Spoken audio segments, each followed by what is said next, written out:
Forget that the government killed thousands of our citizens and blamed terrorists. Never forget about the bloody crying firemen who screamed about bombs in the towers and the lobby. Never forget about the $2.3 trillion reported missing by Donald Rumsfeld the day before 9/11. Never forget that the comptroller in charge of the Pentagon's budget was Doc Zeckheimer, who lost $2.3 trillion by doing poor bookkeeping. Lost $1.5 billion a day.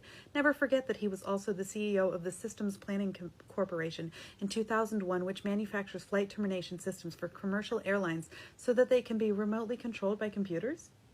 Never forget that the day after Rumsfeld mentioned $2.3 trillion, the exact budget office at the Pentagon was blown up. This exact office, over 100 accountants died. Never forget that Larry Silverstein put a $3.5 billion insurance policy against terror attacks in June 2001. 3 months later, he gets hit and he gets to collect double. He made $4.5 billion off the attacks. Never forget that scientists and physicists at BYU found a type of explosive in every dust sample tested, which was confirmed to be a type of thermite. Thermite produces liquid iron and is used to cut thick columns effectively and quietly.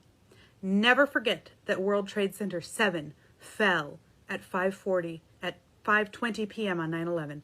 They tried to cover it up. Never forget that BBC, Fox News, and CNN, you see, two halves of the same fucking coin, all read misread scripts live on TV, indicating a pre-written narrative.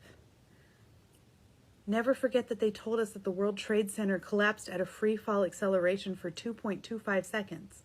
This would be impossible for a building of 47 stories unless there were bombs, unless there were beams cut. Never forget that NORAD was running 2 drills on 9/11, Vigilant Guardian and Vigilant Warrior. Never forget that these drills scrambled jets all over the country and the ocean and made it impossible for pilots to intercept the hijacked jets in time once they were scrambling towards the hijackings. Never forget that molten metal was found at Ground Zero days after the towers collapsed, and it was found at the World Trade Center. And never forget that kerosene and office furniture do not burn hot enough to change steel from solid to liquid.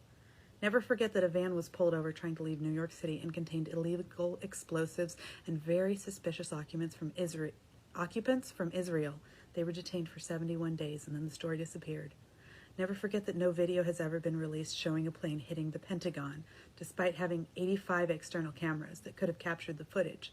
Never forget that eyewitnesses and first responders reported no plane wreckage at the Pentagon.